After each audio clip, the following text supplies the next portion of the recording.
Baik, Bapak Ibu, Bismillahirrahmanirrahim. Assalamualaikum warahmatullahi wabarakatuh.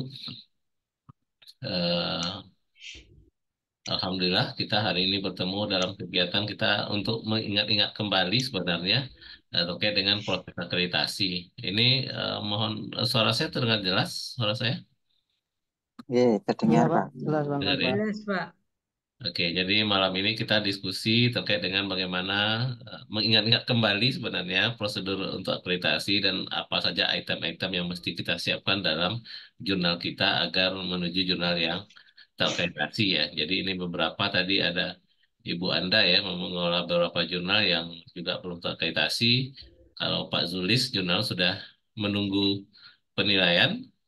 Pak Saiful ini masih masih siap-siap nih mau mengajukan gitu ya. Lalu Pak Adi gimana jurnalnya Pak Adi? Jurnal di sana Ada yang sudah nunggu Pak, ada yang mau mengajukan juga. juga mau ngajuin juga ya. Ada berapa jurnal di situ Pak Adi? Ada em, 5 seperti itu. 5 ya. Iya, Oke. 4 baru, satu yang sudah Sinta. Oh, Sinta berapa Pak di sana? Sinta 3. Ya, udah lumayan tuh Sinta 3 ya. Cukup berat perjuangannya. Oke, baik. Saya coba share screen sebentar. Saya coba kemarin apa? eh, ada bahan saya kemarin saya kumpulkan, saya rangkum dengan bahan beberapa teman-teman. Sebentar.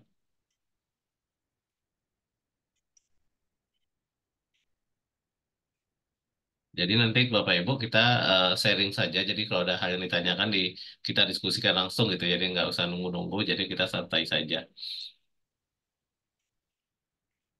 Baik, sudah kelihatan?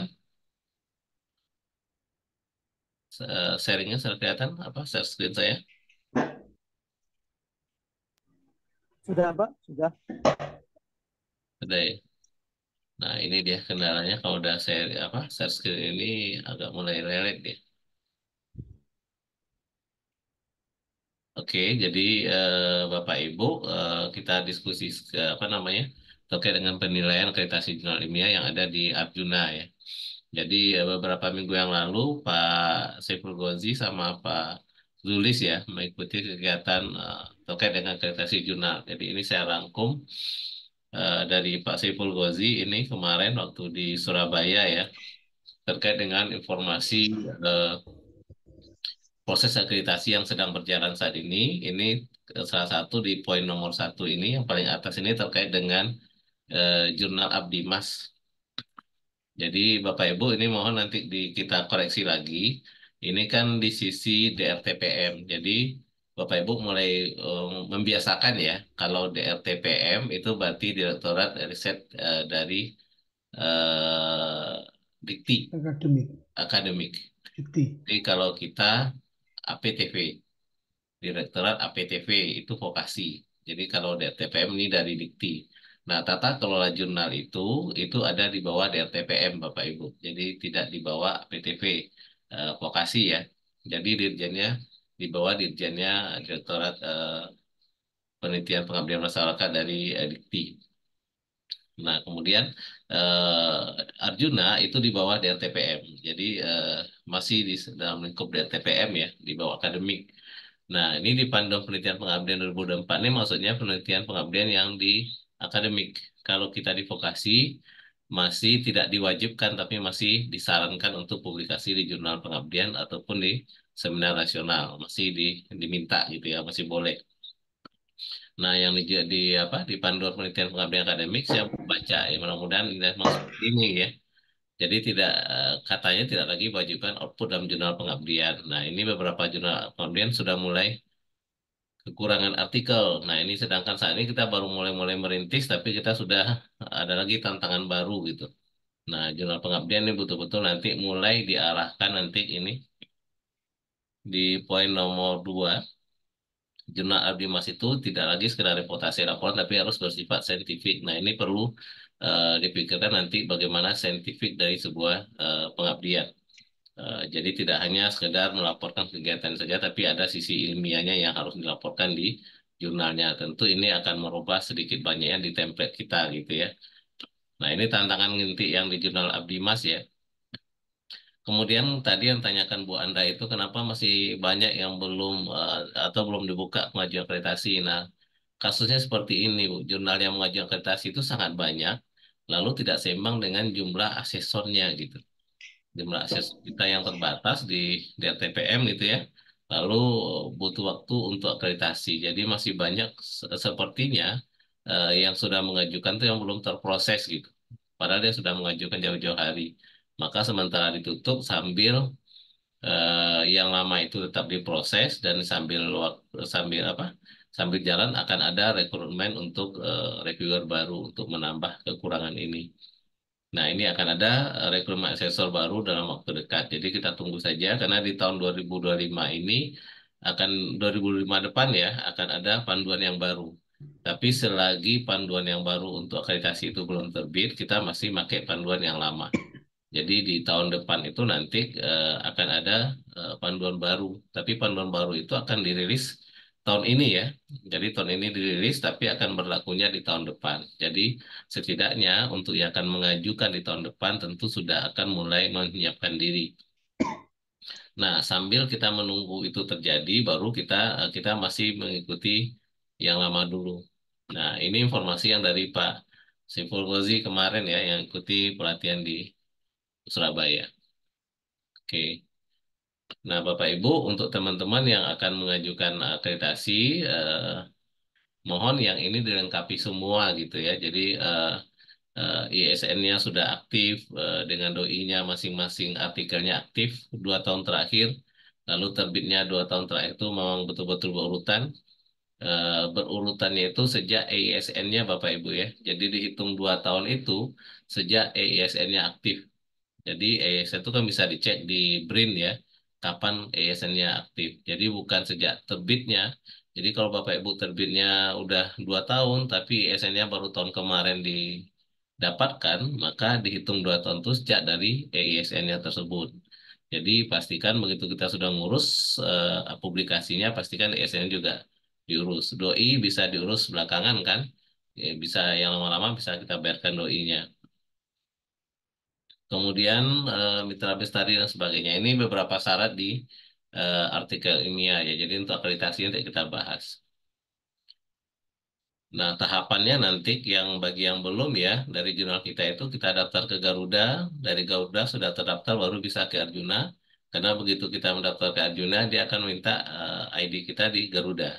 Jadi kalau tidak terkoneksi ke Garuda, kita nggak bisa ke Arjuna gitu ya. Jadi tahapannya seperti itu. Jika sudah lolos di Arjuna, nanti baru jurnal kita masuk ke Sinta. Jadi tahapannya kira-kira seperti itu.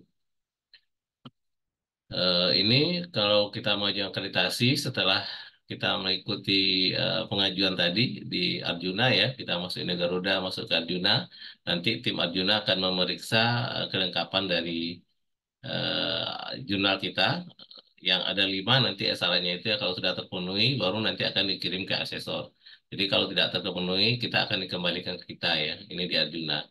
Nah di asesor nanti ada di tahun ini semuanya akan sama Bapak Ibu asesornya gitu ya. Masing-masing dua apa manajemen dan 2 substansi. Jadi asesornya akan ada 4 satu jurnal gitu. Nah, setelah itu nanti baru akan diplenokan di tim asesor akreditasi, kemudian baru akan terbit SK-nya. Jadi prosedur ini yang ada di Arjuna Bapak Ibu. Jadi Bapak Ibu mengasukkan ke artikel, lalu Arjuna memeriksa kelengkapan, kalau sudah oke, lolos desevaluasi akan dikirim ke asesor, 4 orang asesor menilai, jika lolos di asesor, kalau tidak dikembalikan tidak akreditasi atau pembinaan, kemudian kalau sudah lalu kita plenokan, pasti diplenokan oleh asesor baru akan keluar SK-nya. Nah, kira-kira seperti itu prosedur di Arjunanya.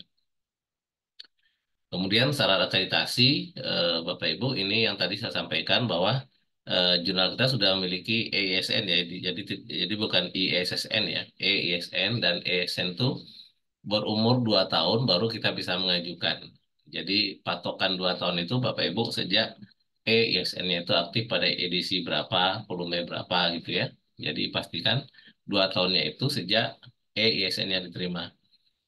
Jadi sekali lagi saya sampaikan tadi itu ada yang saya sudah 2 tahun itu ternyata ESN-nya baru tahun kemarin gitu ya. ESN-nya baru berumur 1 tahun tapi jurnal sudah 2 tahun berarti belum memenuhi akreditasi. Jadi ESN-nya itu yang jadi patokan. Kemudian menggunakan doi sudah rata-rata sudah ya. Mencantumkan etika publikasi itu menggunakan COPE ya. Jadi Bapak Ibu silakan di refer itu.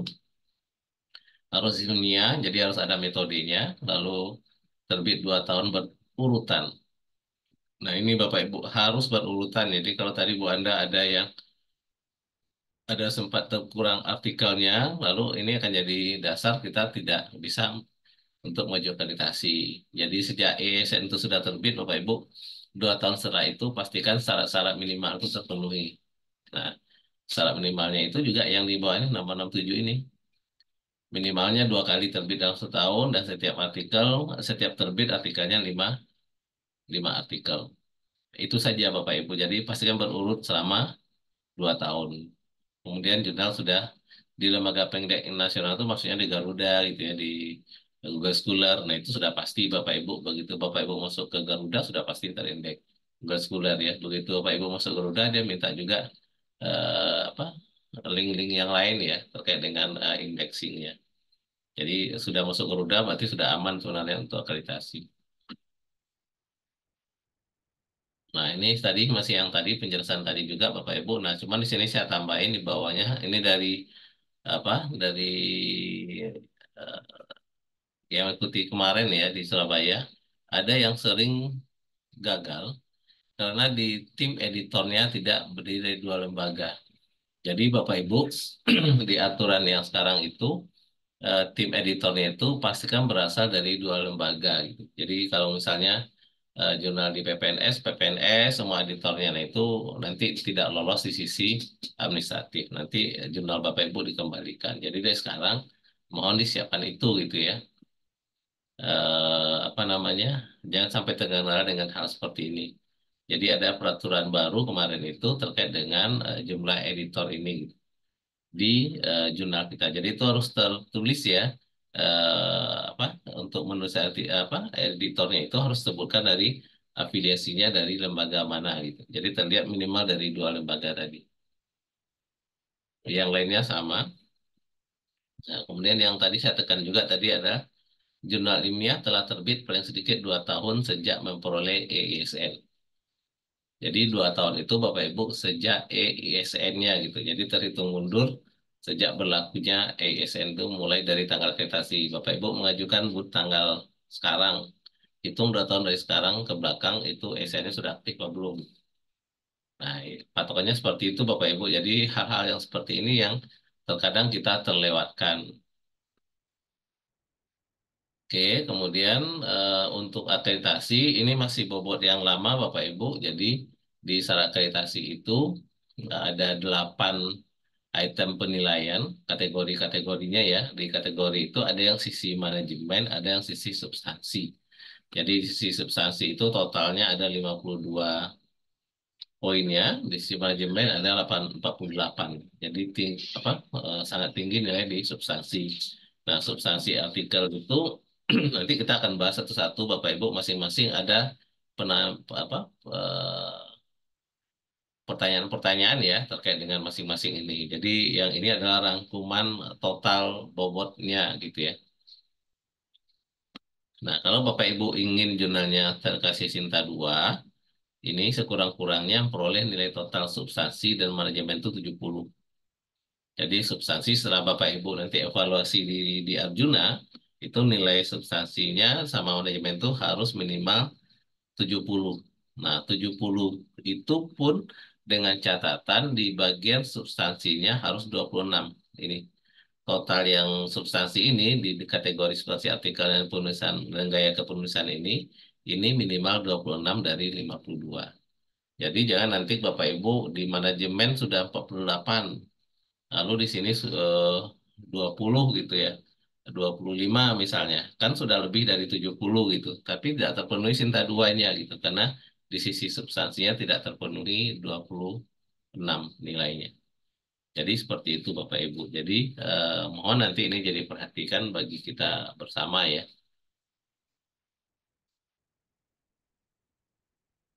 Oke.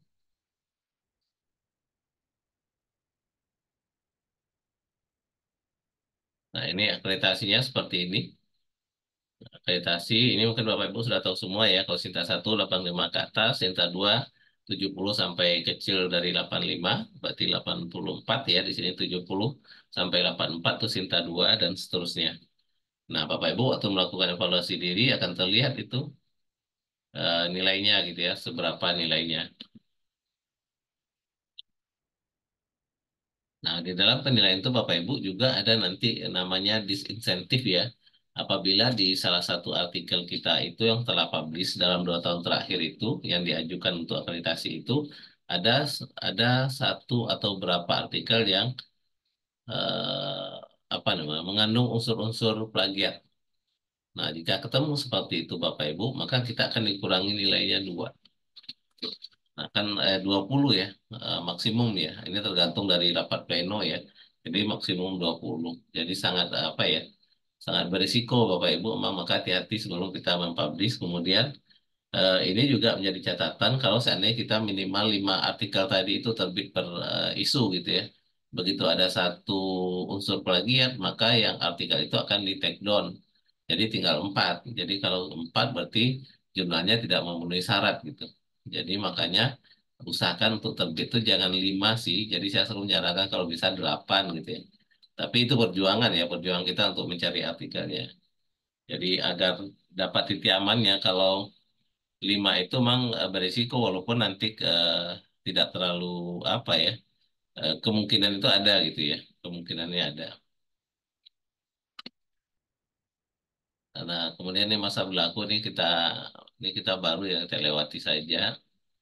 Ini sanksi Bapak Ibu sudah ada Bapak Ibu kalau lihat-lihat di web Arjuna itu sudah ada yang dulunya Sinta 2 lalu turun ke Sinta 3 ada yang Sinta 3 lalu dicabut gitu ya.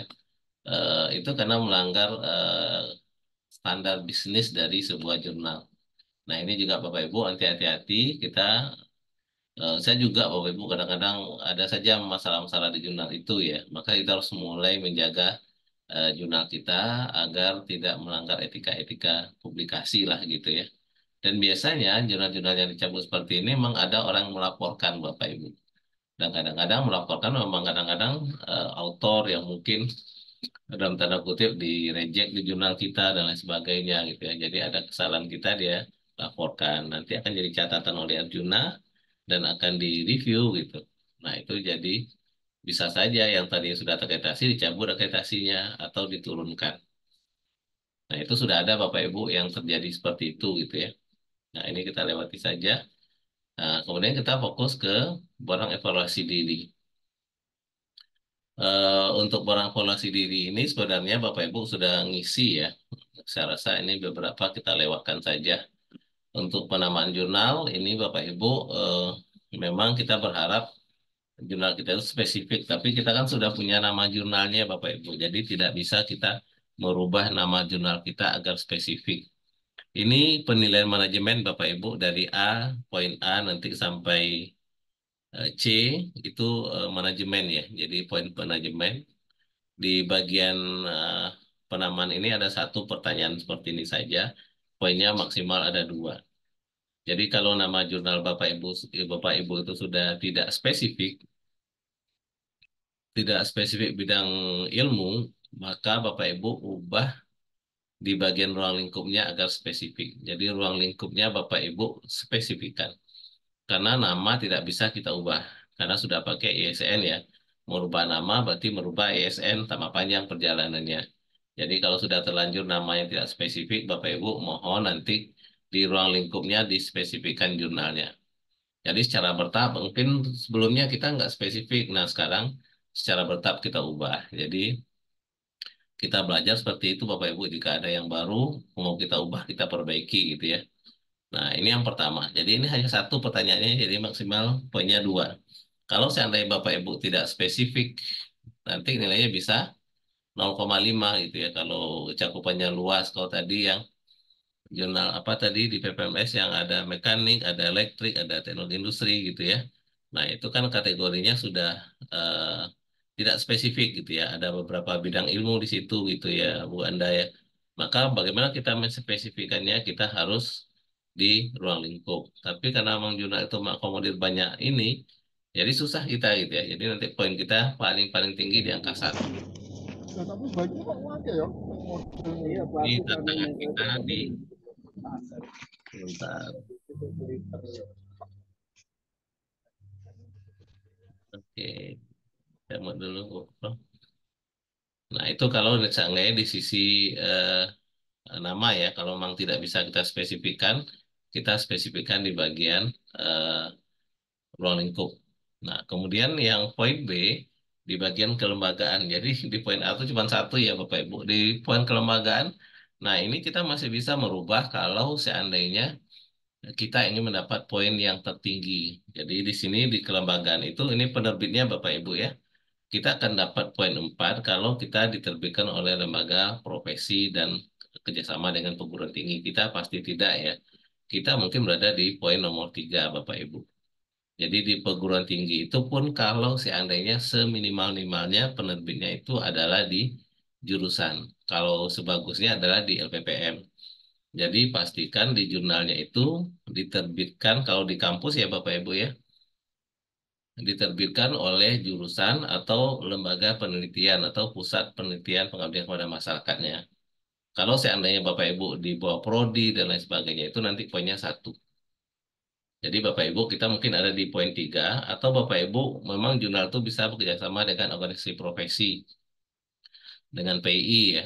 Nah, organisasi profesi itu pun harus kerjasamanya dengan organisasi profesi tingkat pusat, bukan di tingkat wilayahnya gitu.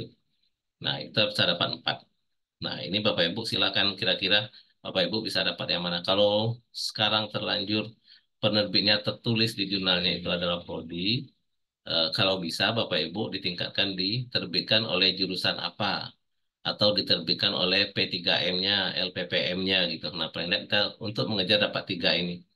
Karena walaupun penerbitnya di LPPM, walaupun ambil jurusan, tetap pengelolanya kita kan, hanya penerbitnya saja, legalitas penerbitnya saja gitu.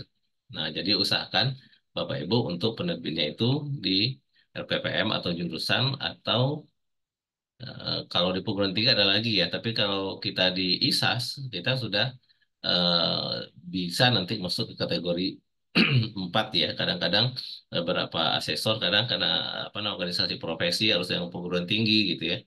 Tapi seharusnya sudah bisa dapat 4 karena sudah terbitkan oleh organisasi eh, profesi.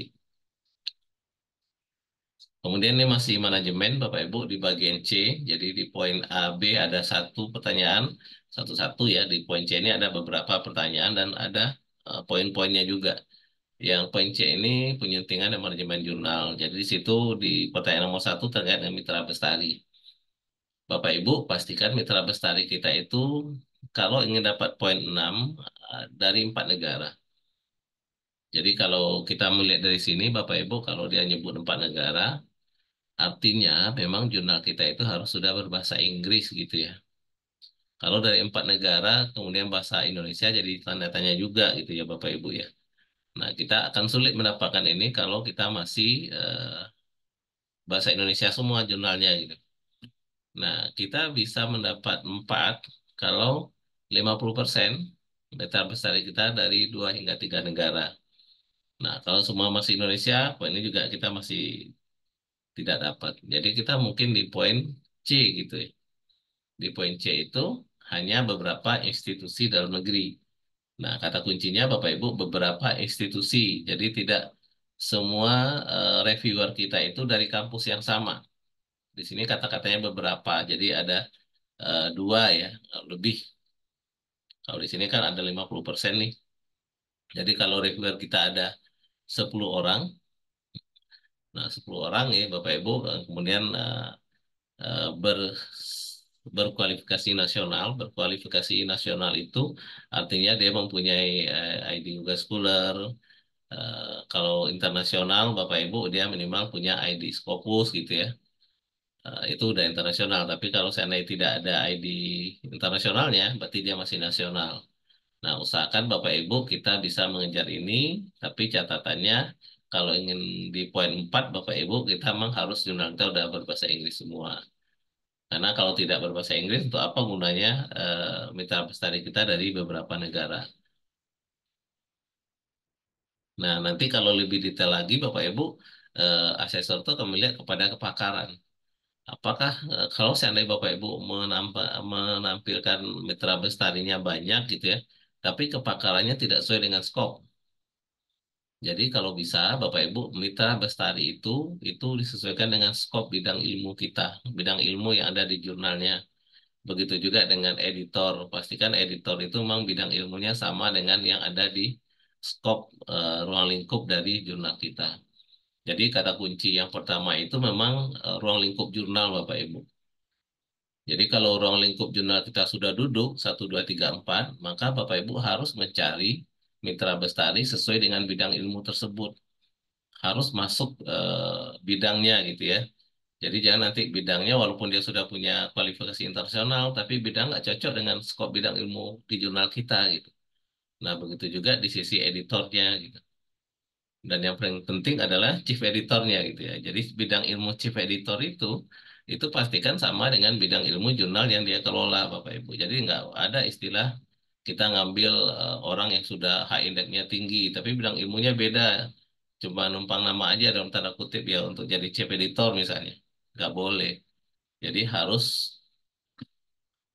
apa namanya turunan dari ruang lingkup dan skop. Jadi editor sama mitra bestari itu tergantung kepada ruang lingkup dan skop yang telah Bapak Ibu tetapkan di jurnalnya gitu. Nah ini agak berat Bapak Ibu mungkin dapat dua gitu misalnya. Nah pertanyaan kedua di poin C ini adalah mutu penyuntian substansi.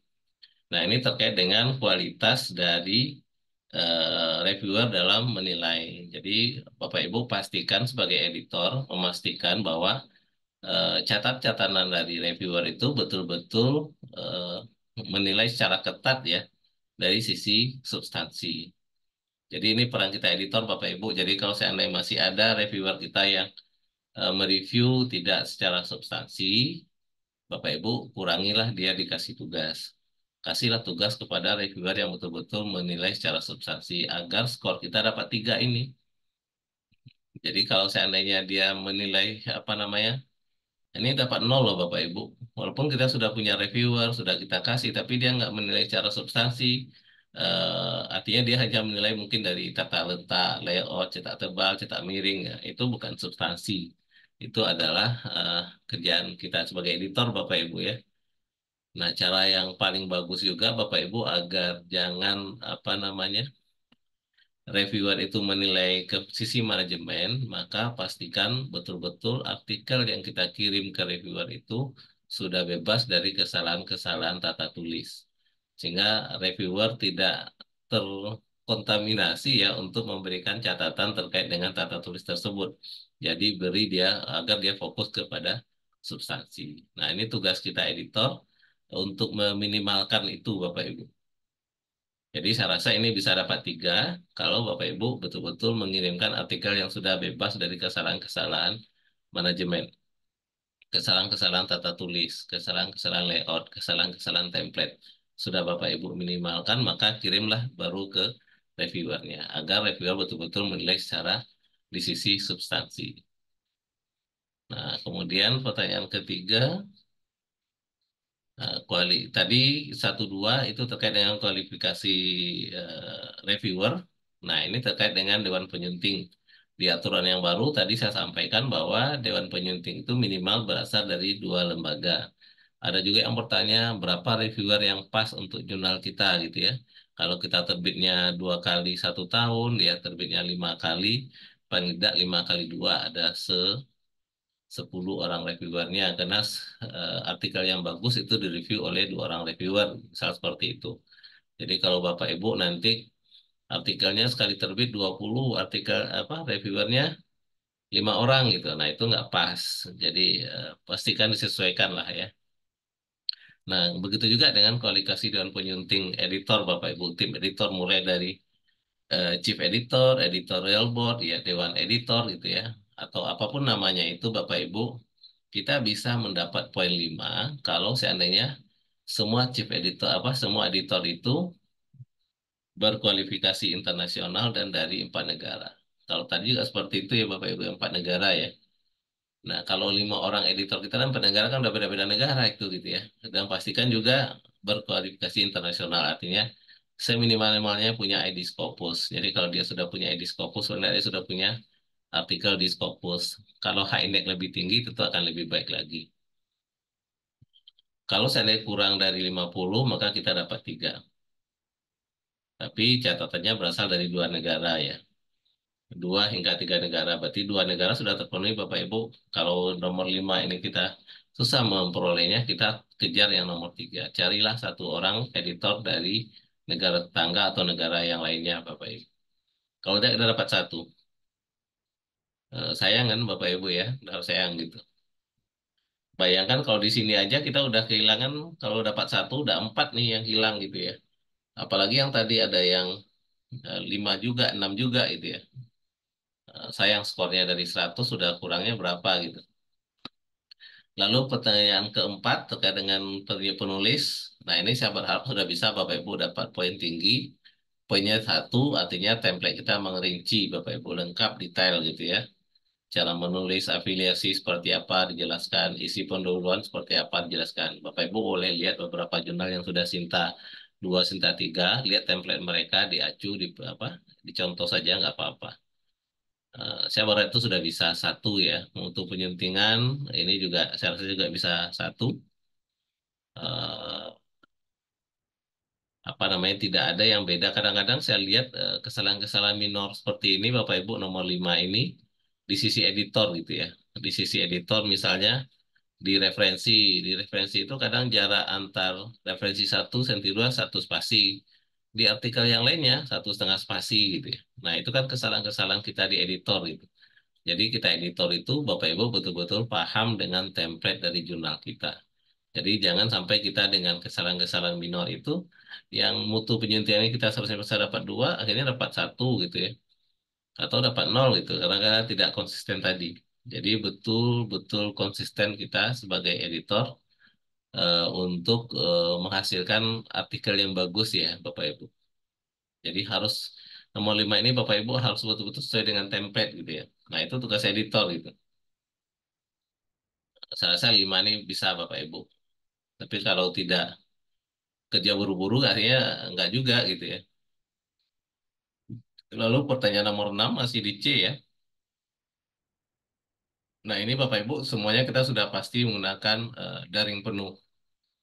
Jadi jangan lagi menerima via email ya. Jadi saya rasa ini sudah oke ya. Jadi semuanya via website. Mulai dari submit sampai dia publish semua di website daring ya. Nah itu yang eh, manajemen Bapak Ibu nanti masih ada lagi yang lain tapi di poin D sama E ini adalah substansi. Yang D ini yang poinnya 41 maksimal Bapak Ibu yang poin tertinggi. Lalu yang di poin E itu ada 11 poinnya. Jadi mohon ini diperhatikan betul penilaian substansi artikel ini karena ini betul-betul akan menentukan apakah jurnal kita Sinta 1, Sinta 2 gitu ya. Karena penilaian ada di substansi ini. Oke, yang pertama di cakupan keilmuan. Cakupan keilmuan Bapak Ibu ini poinnya 4. Nah ini yang tadi yang sampaikan bahwa artikel kita itu harus sesuai dengan fokus dan skop jurnal. Maka editor yang pertama kali mereview artikel yang masuk ke jurnal kita itu, dia betul-betul sudah paham ruang lingkup dari jurnalnya. Jadi jangan sampai ruang link artikel yang masuk di luar ruang lingkupnya dia proses dia kirim ke reviewer akhirnya lolos gitu ya. Berarti itu kesalahan dari kita di awal Bapak Ibu. Maka itu pentingnya peran chief editor di tata kelola jurnal yang pertama itu sebenarnya chief editor yang tanggung jawab Bapak Ibu. Artikel yang masuk itu dikelola oleh chief editor. Kalau sudah layak kata chief editor nanti akan dikirim ke editor section namanya. Editor section ini yang akan mengirimkan ke reviewer. Tapi dalam tata kelola kita kadang-kadang kita semuanya melakukan itu gitu Bapak Ibu. Makanya kita sebagai yang pengelola jurnal yang lengkap semuanya gitu ya. Kita harus paham dengan ruang lingkup jurnal kita. Jadi kalau seandainya ketemu satu saja ada artikel yang keluar dari ruang lingkup, kita akan masuk ke skor 3. Nanti Bapak Ibu asesor itu akan menilai per isu. Jadi di substansi ini Bapak Ibu, di substansi ini kita menilainya per isu gitu ya. Jadi misalnya isu volume 4 nomor 2, semua isu yang terbit di situ kita nilai semuanya gitu. Kita nilai semuanya dari misalnya terbit ada 6 artikel. Dari 6 artikel ternyata ada satu yang di luar ruang lingkup dan skop. Maka poin Bapak Ibu bergeser ke 3. Sebagian artikel kurang sesuai dengan fokus dan skop. Nah, kemungkinan rata-rata kebanyakan di sini Bapak Ibu. Kalau sebagian besar nih pasti jarang ya, karena pasti orang summit pasti udah akan mendekati dari ruang lingkup jurnal kita. Nah, ini bisa Bapak Ibu dapatkan maksimal kalau Bapak Ibu betul-betul memahami ruang lingkup dan skop dan Bapak Ibu betul-betul memproses yang sesuai dengan skop. Lalu distribusi aspirasi wawasan ini menyangkut dari distribusi dari autor ya, autor dari artikel yang masuk. Nah, ini Bapak Ibu yang paling tinggi di sini. Kita tidak akan bisa mendapatkan autor dari 5 negara kalau kita berbahasa Indonesia. Ini 3 hingga 5. Nah, kita kemungkinan dapat 2 atau malah dapat 1. Kalau seandainya ini dalam rata-rata Bapak Ibu ya, perhatikan di bawahnya rata-rata per tahun. Jadi kalau kita dalam 1 tahun terbit 2 kali, berarti dalam misalnya 5 artikel per terbit, lalu terbit 2 kali, berarti 10 artikel. Dari 10 artikel itu semuanya dari Indonesia saja. Kita dapat 1 Bapak Ibu. 1 ya. Jadi kalau dapat 1, hilang 7 Bapak Ibu nilai kita. Tapi Renata ini Bapak Ibu boleh dia bukan penulis pertama. Jadi penulis itu boleh dari negara lain walaupun dia penulis kedua, penulis ketiga dan seterusnya. Maka ada beberapa jurnal yang apa mengajak memberikan biaya khusus ya atau malah diberikan kalau jurnalnya sudah berbayar kalau penulis artikel itu dibawa dari luar negeri. Nah, ini baru tantangan kita di sini Bapak Ibu. Kita mungkin banyak yang 1 ya, sayang ada 7 poin hilang. Oke, sebentar nih kok kelewat. Oke, nomor 3-nya di poin D, kepioniran ya Bapak Ibu, ini terkait dengan substansi artikel. Nah, ini biasanya kita melihat dari pendahuluan ya. Apakah kalau asesor substansi, jadi asesor itu 2 Bapak Ibu, asesor substansi itu menilai dari sisi kualitas naskahnya gitu. Jadi ini biasa dilihat dari keterbaruan itu dilihat dari pendahuluan Bapak Ibu. Ada nggak gapnya situ, kelihatan nggak gitu ya, karya orisinal dan sebagainya itu terlihat di pendahuluan dari artikelnya. Nah, kita sebagai editor sebenarnya di awal-awal itu kalau kita betul-betul membaca naskah yang masuk, kalau tidak terlihat gapnya, Bapak Ibu suruh perbaiki dulu baru kirim ke reviewer. Jadi betul-betul membuat artikelnya yang ada ada kontribusinya lah ya, ada novelty-nya gitu. Nah, ini perjuangan kita Bapak Ibu. Kita di editor gitu ya. Jadi di bagian ini biasanya kalau saya melihatnya di bagian pendahuluan.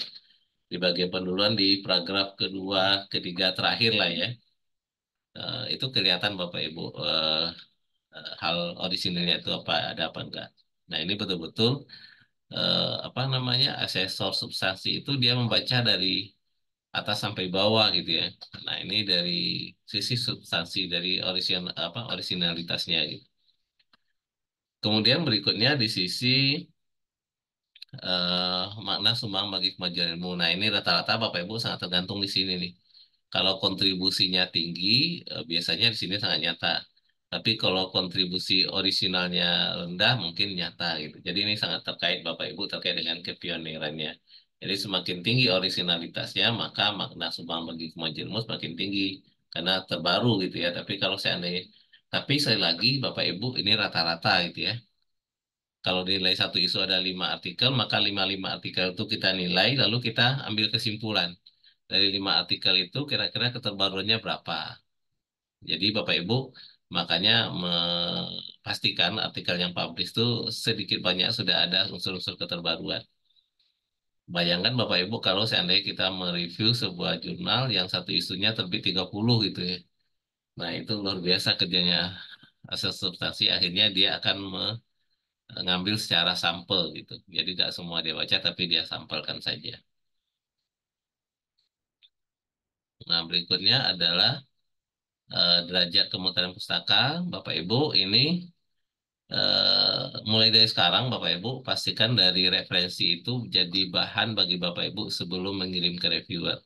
Jangan nanti referensinya 5 Bapak Ibu kirim juga ke reviewer gitu ya. Pastikan minimal 10 atau sekarang sudah minta 15 Bapak Ibu referensi itu. Dan kalau bisa yang terbaru 5 tahun terakhir dan dari di bawah ini ada yang primer ya, sumber rujukannya itu gitu.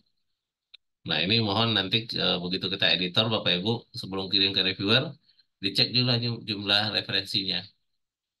Jangan sampai referensinya 5 minimal 15 lah Bapak Ibu baru dikirim gitu ya. Nah, ini berharap ini bisa dicek. Jadi ini cek-cek di awal nih sebelum kita kirim ke reviewer kita cek dulu. Lalu analisanya ini di bagian metode Bapak Ibu di apa di artikelnya itu di analisa dan hasil.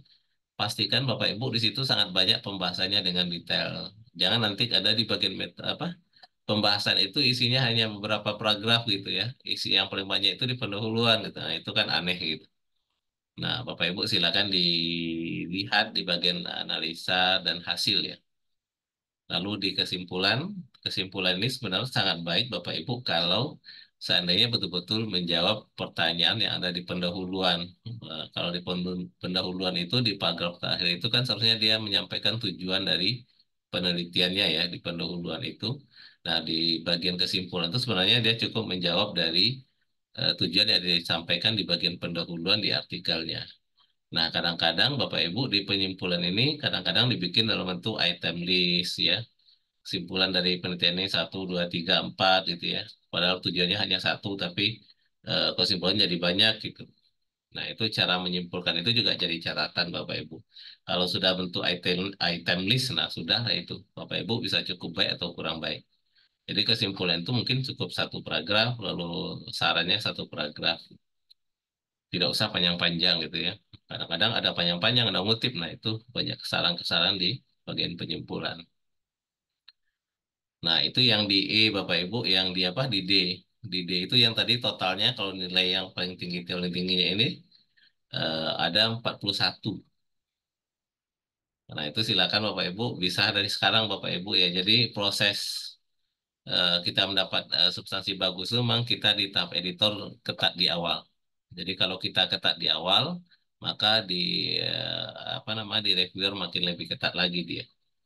Jadi bagaimana kita ketat di awal. Tapi tantangan adalah artikel yang masuk sedikit gitu ya. Kalau ketat itu jadi berisiko juga kurang artikel gitu. Nah ini masih substansi Bapak Ibu, tapi poin penilaian rendah. 11 ya, berarti ada 11 pertanyaan. Tertingginya satu, satu, satu. Tapi ini mulai dari judul sampai referensi ditanya. Kayak efektif judul. Judul itu yang penting Bapak Ibu ada apa namanya? Ada muncul metodenya paling tidak di judul itu ya. Ada tujuan dan metodenya. Nah, itu bisa dapat satu. Pencantuman nama lembaga. Ini Bapak Ibu harus konsisten gitu ya nama lembaganya, nama afiliasinya. Ini bisa dapat poin tinggi. Konsisten aja dengan template Bapak Ibu. Di abstrak juga, di abstrak itu kalau seandainya kita masih berbahasa Indonesia, maka wajib ada abstrak berbahasa Inggris. Tapi kalau jurnal kita sudah berbahasa Inggris, maka tidak wajib ada abstrak bahasa Indonesia. Kemudian di abstrak itu Bapak Ibu betul-betul jelas ada masalah, ada metode, ada simpulan hasilnya gitu. Nah, itu harus jelas. Ini bisa Bapak Ibu dapatkan poin 2. Di sini sudah cukup apa ya sebenarnya? Gampang sebenarnya Bapak Ibu mendapatkan nilai tertinggi. Kata kunci, nah keyword Bapak Ibu pastikan konsisten 3 sampai 6 frasa. Kadang masih banyak ada 2 saya lihat gitu ya. Kalau 2 kita jadi nggak ini ya Bapak Ibu ya. Disarankan 3 sampai 6 keyword. Sistematika nulisannya pastikan sudah mulai kalau pakai metode Imbrat, intro, metode gitu ya sampai berikutnya. Jangan ada beda-beda gitu ya. Kalau Bapak Ibu sudah pakai Imbrat semuanya maka akan dapat poin. Poinnya juga satu Bapak Ibu sedikit-sedikit gitu ya, tapi eh, bisa dapat setengah kalau kita tidak konsisten. Kemudian instrumen pendukung gambar Bapak Ibu kadang blur, tabel tidak sesuai gitu ya, atau ada tabel tapi seperti gambar, ada rumus tapi seperti gambar gitu ya. Nah, itu kesalahan-kesalahan yang bisa Bapak Ibu perbaiki di awal. Kemudian sistem pustaka ini pastikan disarankan pakai Mendeley atau sejenisnya Bapak Ibu. Kalau sudah pakai itu pasti dapat satu. Nah, masalah kalau tidak ada yang pakai itu Bapak Ibu kelihatan kalau Bapak Ibu misalnya menggunakan metode IEEE. Nah, kalau metode IEEE itu kan urutan-urutan penamaan sampai tahunnya itu berbeda dengan metode yang lain Bapak Ibu. Kadang-kadang dia menggunakan IEEE tapi dilihat referensinya urutannya itu ya antara autor, judul, penerbit, tahun terbit itu bukan metode IEEE gitu. Nah, itu ketahuan Bapak Ibu. Jadi disarankan mereka pakai mendelay ya. Dari awal-awal ini Bapak Ibu sudah bisa. Jadi kita di editor sebenarnya di awal-awal sudah ketat di awal, maka di akhir kita akan bisa menikmati hasilnya gitu. Nah, penyusunan daftar pustaka ini sudah sejalan sih Bapak Ibu, sudah pakai Mendeley aman. Nah, 9 yang terakhir tadi ada dua ya, penggunaan istilah gitu. Jadi pastikan aja Bapak Ibu bahasanya ada, jangan sampai ada bahasa-bahasa gaul dan sebagainya dalam artikel. Saya rasa ini bisa dapat. Nah, ini Bapak Ibu poin D sama E ini dinilai oleh asesor substansi. Di poin D yang paling tinggi nilainya, di poin E ini rendah-rendah, tapi bisa Bapak Ibu kalau tidak hati-hati bisa juga rendah jadinya gitu. Jadi usahakan di poin E ini dapat nilai maksimal. Di poin D memang butuh waktu Bapak Ibu karena memang kualitas artikelnya yang direview gitu. Nah, kembali ini penampilan masuk ke penilaian manajemen Bapak Ibu. Nah, ini saya rasa bisa semua. Resolusi, jumlah halaman. Nah, jumlah halaman ini Bapak Ibu jangan paksakan lebih dari satu halaman ya. Kita terima apa adanya. Kalau kita baru sanggup sampai 25 halaman biar saja. Jadi jangan dipaksakan. Kadang-kadang dibikin ada jumlah halamannya dibikin 1,5 spasi biar panjang-panjang gitu. Nggak usah Bapak Ibu. Jadi kita ini kalau seandainya udah berjalan waktu kita akan bisa mendapatkan artikel dengan jumlah halaman ini. Yang lainnya oke. Jadwal penerbit. Memang diharapkan teratur Bapak Ibu ya. Eh, Tantangan kita itu terbit teratur ini karena artikel masih sedikit ya. Nah, butuh strategi untuk mencari artikel tambahan. Usahakan terbitnya sesuai dengan jadwal yang ditentukan. Kalau paling lama satu bulan sih gitu ya, itu udah tanggal telat ya. Jadi Bapak Ibu usahakan kalau bulan terbitnya Maret, ya paling enggak 31 Maret udah terbit gitu ya. Jangan lebih dari itu gitu. Penomoran ini pastikan hanya masalah kalau dalam masih satu volume berlanjut. Beda volume mulai lagi dari satu ya, kayak gitu. Penomoran halaman ya Bapak Ibu berurut satu volume ya ya. Nih kita dapat ini. Indeks pencarian mesin mencari. Nah Bapak Ibu usahakan nanti di awal-awal ini sudah kita dapat Google Scholar pasti ke Garuda pasti ke pengindeks-pengindeks yang lain silakan Bapak Ibu ditambahkan. Kalau di apa di OJS 3 ya. Kalau pengindeks autor ini sudah otomatis ada Bapak Ibu, sudah tersedia gitu. Jadi kalau di OJS 3 ini Bapak Ibu kalau udah pakai OJS 3 ini pasti asesor udah memberi kasih nilai 1. Kalau apa OJS 2 harus Bapak Ibu tampilkan.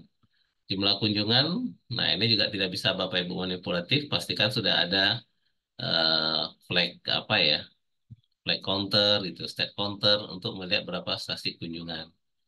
Nah, usahakan Bapak Ibu mendapatkan nilai tinggi kalau sering-sering promosi, sering-sering dikunjungi ya. Lalu terkait dengan pencalonan Bapak Pengindek, kalau bisa sudah di UAJ Bapak Ibu itu sudah bisa dapat poin 6 ya, atau 4. 4 masih Google Scholar gitu ya.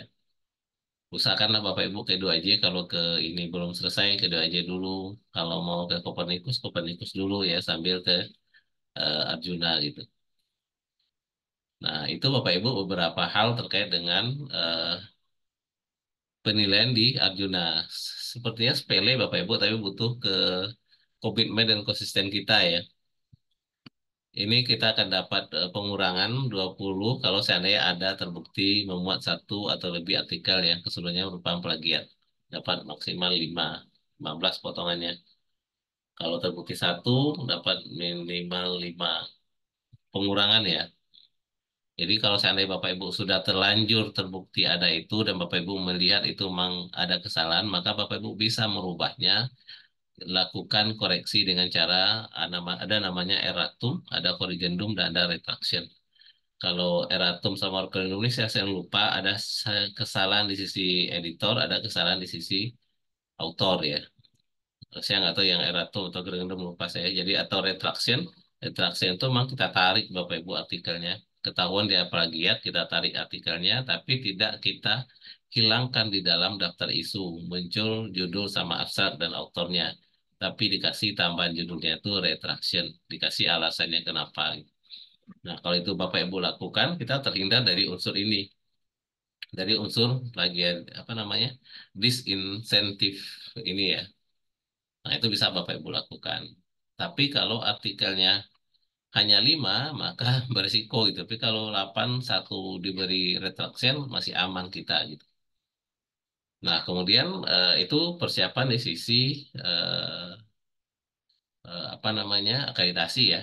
Nah, ini di substansi Bapak Ibu, sekali lagi memang saya penekanan kita itu adalah bagaimana kita di editor itu di awal-awal ketat ya. Catatan memang ini perjuangan ya, perjuangan mulai dari submission, lalu pre-review, dari begitu disubmit oleh author, kita melakukan pre-review.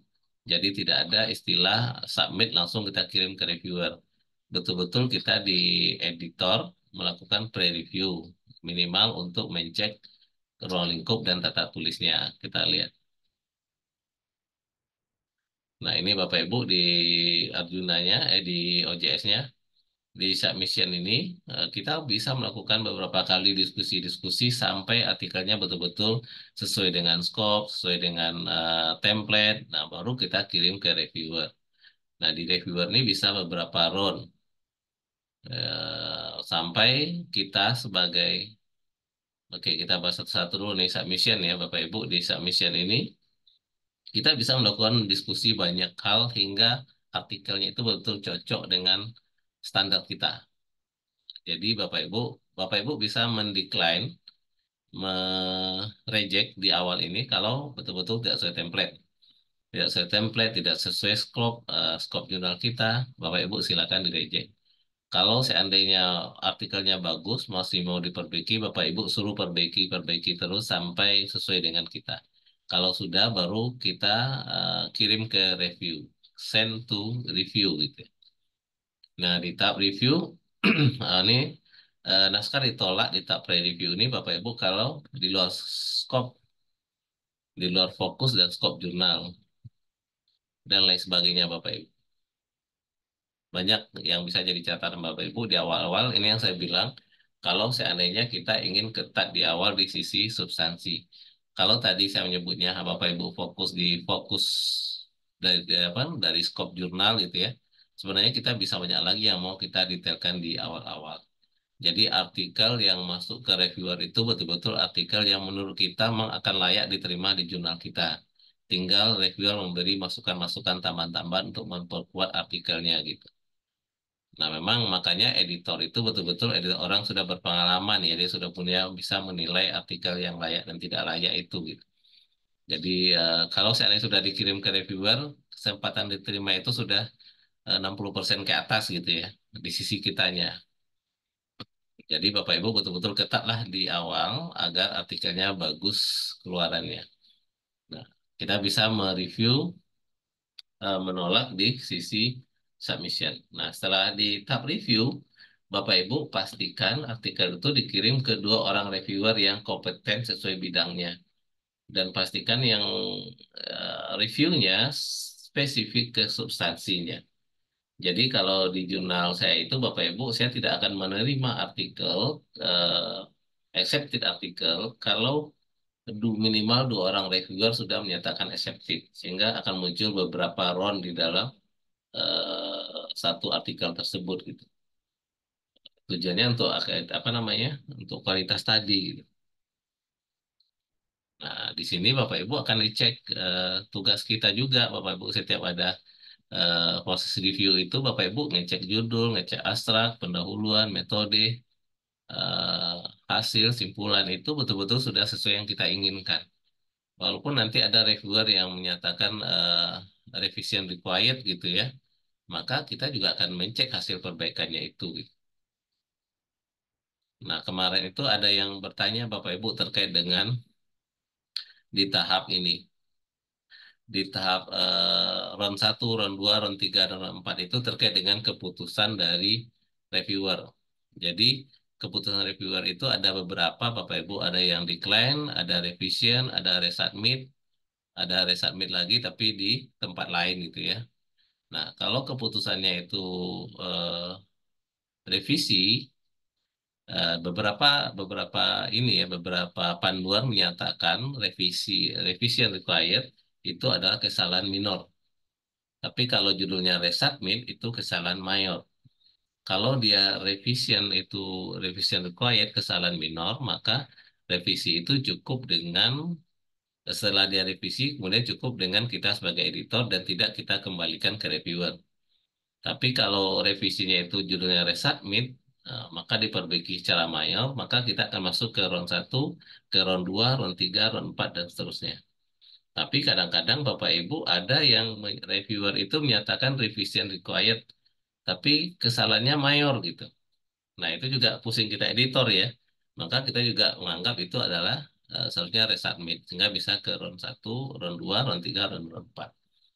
Nah, itu kadang-kadang beberapa reviewer dalam menyatakan keputusannya. Sekali lagi, keputusan reviewer itu bagi kita adalah sebagai masukan. Jadi tidak walaupun reviewer menyatakan tolak, tapi menurut kita bagus, Bapak Ibu masih bisa berupaya untuk memperbaikinya agar bisa diterima juga. Jadi di bagian reviewer itu Bapak Ibu mulai cek lagi dari judul sampai simpulan. Oke. Jadi memang beratnya itu di sisi review Bapak Ibu. Nah, setelah review nanti baru setelah lolos baru kita masuk ke tahap copy editing. Di sisi review juga Bapak Ibu bisa mereject. Ada yang sudah sampai round di reject Bapak Ibu karena tidak mengikuti saran reviewer gitu ya. Reviewer suruh perbaiki A, B, C, D. Dia sudah perbaiki A, B, C saja udah dia kirim, yang D nggak dia perbaiki gitu ya. Akhirnya reviewernya nggak semangat untuk mereviewnya gitu. Jadi banyak seperti itu Bapak Ibu autor ini gitu ya. Dia katanya sudah perbaiki, tapi yang diminta 10 yang dikerjakan baru 5 sudah dia nyatakan perbaiki. Nah itu kadang-kadang akhirnya di reject. Banyak ron gara-gara seperti itu Bapak Ibu. Nah di tahap copy editing, kalau sudah nyatakan diterima, kita suruh perbaiki. Kalau ada syarat-syarat untuk pembayaran dan lain sebagainya, silakan Bapak Ibu dilengkapi di tab copy editing. Ini nanti ada editor sebenarnya yang khusus untuk menyiapkan artikel agar layak untuk di production. Nah, di production juga seperti itu. Sampai terbit. Oke, nah itu Bapak Ibu yang di sisi substansi tadi ini saya jelaskan lagi. Yang tadi ada 41 itu yang di D tadi Bapak Ibu 1 sampai 9 itu 41 poinnya gitu. Kalau yang E gaya penulisan itu 1 sampai 9 juga, tapi poinnya 11. Jadi Bapak Ibu kejarlah di bagian D itu dari sekarang agar poin kita itu bisa oh tadi minimal 26 Bapak Ibu yang ini nih kalau bisa mau Sinta 2 gitu ya. Bapak Ibu usahakan dapat 30 berapa gitu. Nah, usahakanlah dari sini Bapak Ibu mulai perbaiki. Oke, saya rasa itu Bapak Ibu untuk sharing sejenak kita kayak udah 1 jam pas ya. Mungkin itu aja sharing malam ini Bapak Ibu ada yang mau diskusikan silakan.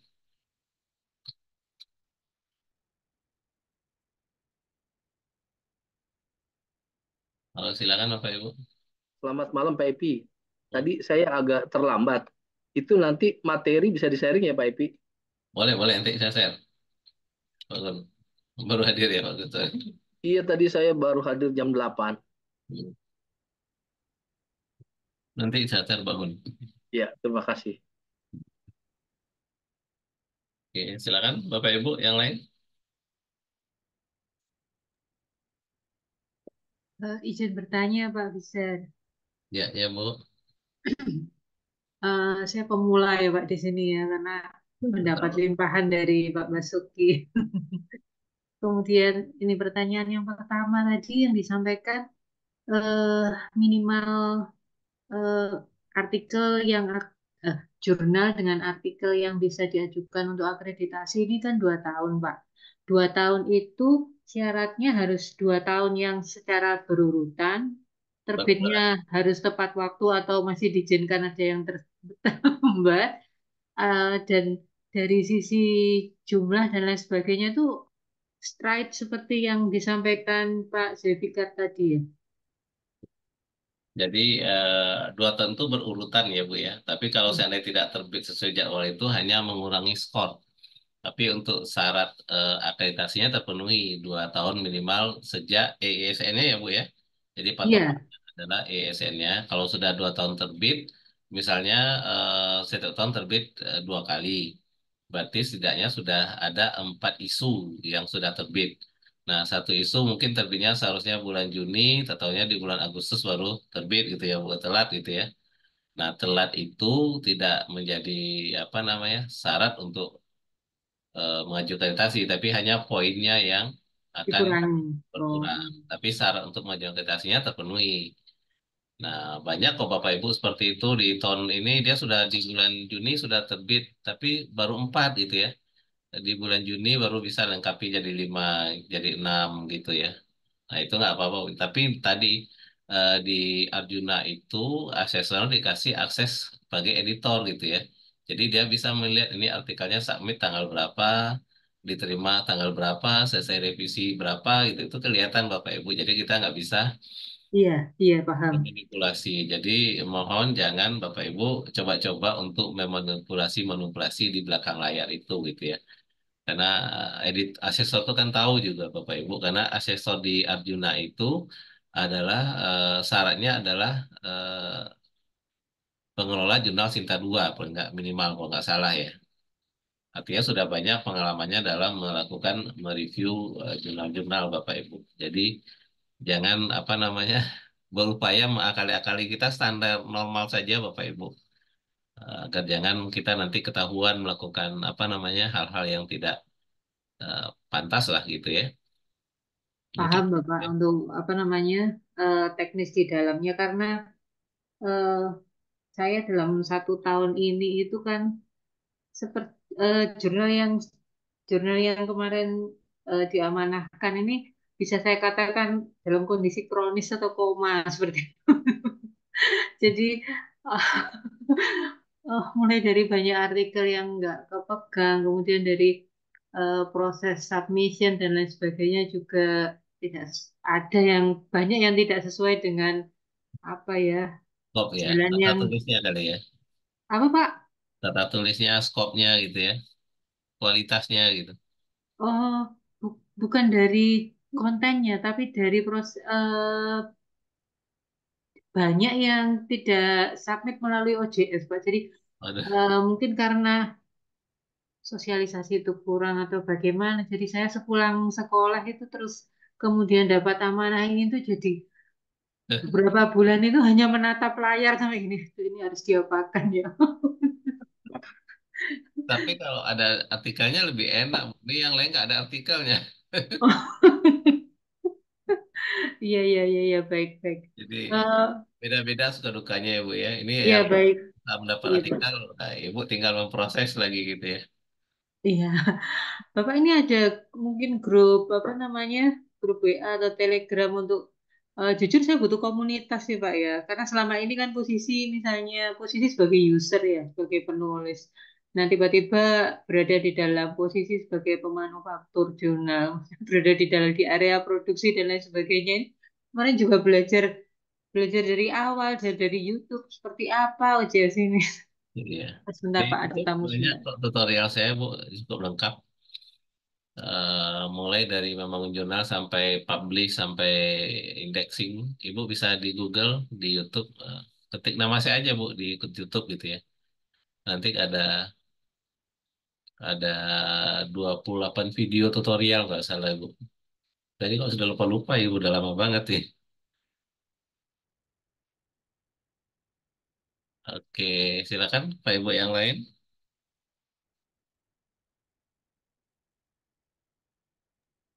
Izin bertanya Pak Evi. Ya Pak Adi, silakan Pak Adi. Pak Evi kebetulan ada satu jurnal yang reakreditasi itu posisinya masih OJS 2 tuh Pak Evi. Cis Nah, dulu. kami tuh rencananya ingin memigrasi, cuman kondisi eh, reakreditasi kemarin kan di akhir 2023 tuh belum ada Ini pengumuman gitu. jurnalnya masih dalam tahap akreditasi ini Pak. Iya, masih masih proses, belum keluar Ya, hasilnya. Nah, itu eh, baiknya kan mungkin eh, menunggu itu atau migrasi ke OJS 3. Kemudian kalau pakai OJS 2 itu untuk neuronnya itu baiknya seperti apa ya? Kalau di OJS 3 kan ada ya RON 1, RON 2, RON 3. Nah, kalau OJS 2 kayaknya belum ada fasilitas itu ya, Pak Evi, ya. Iya, seperti minta ada. masukannya gitu. Oke, jadi ada sih Pak sebenarnya. Jadi Oh, ada ya. yang pertama itu terkait dengan statusnya sekarang sedang sudah diajukan. Sudah tahap apa Pak di akreditasi Pak? Sudah Eh, di Arjuna, substansi kayaknya ya. sudah lolos desevaluasi Pak di Arjunanya. Sudah, Pak. Sudah. Sudah ya. Jadi kalau sudah seperti itu, Mang sarannya Mang ditunggu aja Pak sampai terbit dulu status akreditasinya. Karena kalau nanti Bapak pindah, saya juga tidak menyarankan ya, karena banyak kasus yang pindah dari OJS 2 ke OJS 3 itu nggak sempurna gitu loh Pak. Ada saja masalah-masalahnya gitu ya. Jadi yang saya sarankan kalau nanti memang sudah terbit akreditasinya, Bapak bikin di domain yang berbeda. Di domain yang berbeda itu maksudnya yang OJS 2 ini tetap jalan, tapi nanti kalau sudah pindah ke OJS 3 secara bertahap, data di OJS 2 itu kita pindahkan ke OJS 3 dan di OJS 2 itu tidak kita aktifkan untuk register dan submit. Dan diinformasikan di website itu bahwa kita sudah berpindah ke domain yang baru OJS 3 gitu ya. Jadi kita sampaikan seperti itu. Kemudian setelah Bapak pindah ke OJS 3 dengan domain baru, di OJS 3-nya itu pun disampaikan bahwa yang lama ada di OJS 2, ada link ke OJS 2 yang lamanya. Nah, setelah itu Bapak akan mengurus di Garuda. Di Garuda itu akan berubah link-linknya, Pak. Link reviewer, link ini karena domainnya berbeda kan. Nah, Bapak Ya. harus mengajukan permohonan perbaikan data ke Garuda. Kemudian perbaikan data di sisi nanti kalau ternyata jurnal Bapak itu sudah di indexing oleh Google Scholar-nya mungkin bisa sama, tapi nanti ke indexing yang lain mungkin berbeda gitu ya. Maka harus Bapak Ibu lakukan itu. Nah, kemudian nanti juga akan merubah data di Sinta. Nah, merubah data di Sinta harus menghubungi eh, eh, apa namanya adminnya Sinta gitu. Kalau sudah terakreditasi. Jadi itu panjang Pak ceritanya gitu ya. Jadi kalau Iya, kondisi lumayan. itu mungkin agak bertahan dulu Pak, agak 1 tahun ini gitu ya. Sudah keluar, biarlah dulu beberapa tahun, berapa ini ya. Jadi di Ajas 2 itu ada kok Pak Ron 2 sama sebenarnya. Cuman agak di Ajas 3 agak lebih apa ya, lebih mungkin karena udah pengembangan ya Pak ya. Jadi mungkin lebih mudah dipahami sebenarnya gitu. Saya juga di awal OJS 2 tapi tidak tidak ini ya tidak terlalu familiar dengan OJS 2 gitu Pak. Tapi Oh ada iya. Pak. Jadi karena begitu saya masukkan artikel ke jurnal apa? Ke jurnal yang bereputasi dia pakai OJS 2 itu sampai 4 round saya Pak. Di OJS 2-nya. Iya, belum ketemu tuh. Karena saya juga masih baru ngelola lagi yang jurnal Seharusnya tersebut. ada di YouTube-nya seharusnya ada sih. Pak, izin bertanya lagi boleh Pak? Ya Pak. Ya Bu Anda. Iya, tadi menyambung pertanyaan yang ditanyakan Pak Adi juga terkait dengan migrasi ke OJS 3 ya. Ini kalau yang dijelaskan Pak Fikar tadi, apabila ki- kita kita develop yang OJS 3 dengan tidak meninggalkan OJS 2. Nah, di sini untuk edisi yang akan kelola di OJS 3 itu bisa pada saat kita migrasi saat itu dengan tidak apa yang sudah terpublish di tahun-tahun sebelumnya itu tidak perlu dipindahkan database-nya ya, Pak? Hmm. Ya, bisa Ibu pindahkan, bisa tidak. Jadi ada dua alternatif ya Bapak Ibu. Kalau nanti karena ingin lama-lama akan betul-betul menghapus domain tersebut. Tapi kalau memang tidak akan dihapus, ya nggak usah dipindahkan gitu. Jadi biarkan dia seperti itu adanya, tapi stagnan di situ ya Bu ya. Yang Oh OJ. iya, iya, iya, paham.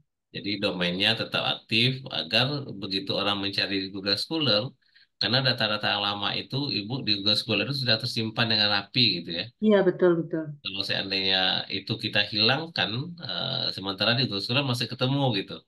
Nanti kan kasihan autornya gitu ya Bu ya. Iya, saya ada kejadian seperti itu, Pak. Jadi di Google Scholar ada, kemudian tiba-tiba karena pernah down dari servernya itu, publikasi di 2019 itu hilang dari cantolannya, Pak. Iya, karena Nah, memang ada beberapa autor yang menanyakan seperti itu. kena Iya, hack iya. hack gitu Bu websitenya gitu ya. Lalu dia mengulang dari awal, kadang datanya nggak ketemu lagi gitu. Dan itu saya juga pernah ngalami seperti itu, Bu. Jadi akhirnya pindah ke yang hal yang betul-betul semua serba baru. Kalau kasus seperti itu, memang kita pindah ke OJS 3, semuanya kita upload ulang gitu. Akhirnya memang di Google nggak ketemu, tapi di Google itu kan secara bertahap akan diindexing lagi dengan Iya, domain. betul, betul. Tapi akhirnya butuh waktu gitu ya. Kadang kasihan teman-teman waktu itu digunakan untuk naik pangkat nggak ketemu sama asesornya gitu kan. Itu tantangan kita pengolah jurnal itu, Bu. Jadi Oh, pengolah jurnal oke. itu tanggung jawabnya dunia akhirat ya. Iya, Pak. Iya, iya, betul, betul, betul. Jadi Iya. kesannya sepele gitu ya Bu. Tapi kadang-kadang menjadi batu sandungan bagi teman-teman yang mau naik pangkat, begitu dicek asesor, jurnalnya nggak bisa kebuka gitu ya. Itulah Ibu perjuangan kita gitu. Iya, Pak. Saya harus banyak belajar. Terima kasih, Pak Yue. Oke Ibu. Oke, Bapak Ibu cukup. Pak Saiful, sudah siap Pak Saiful? Cukup Pak. Ini maklum. Saya masih penasaran yang kalau pindah domain, saya kebetulan juga mengolah jurnal yang masih OJS 2 juga. Tadi mengulang sedikit kalau saya tangkap tadi, jadi kalau misalkan mau ganti OJS 3, kita kita menginstal OJS 3 baru di domain yang baru, yang lama tetap gitu kan Pak ya, yang lama tetap, cuman kita informasikan pindah hosting gitu ya, gitu kira-kira gitu ya, yang lama tetap ya, Pindah domain gitu ya. ya pindah domain. Ya.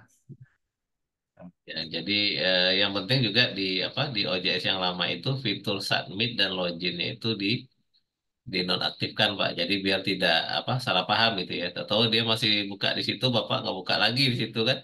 Nanti komplain pun orang nggak diproses-proses, padahal memang tidak di situ lagi gitu kan. Kadang orang nggak baca pengumuman tapi dia ada login, daftar, register, submit gitu kan. Nah, jadi mohon di apa dicek di Sinta 2-nya itu fitur untuk register, fitur untuk submitnya dinonaktifkan gitu. Jadi tidak ada peluang mereka untuk mendaftar atau register di situ gitu. Tapi tantangannya itu kan kita berharap kalau bisa dengan domain yang sama ya, tapi dengan catatan apa ya, kalau tidak punya ini ya, masih banyak sih yang masuk ke saya itu gagal dia dalam proses migrasi dari OJS 2 ke OJS 3 gitu. Itu yang terjadi.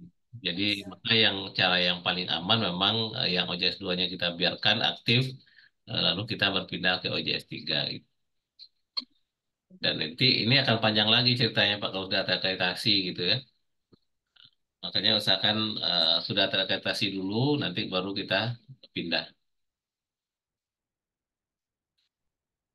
Oke, Pak Gun, gimana Pak Gun? Tanya-tanya kan Pak Gun?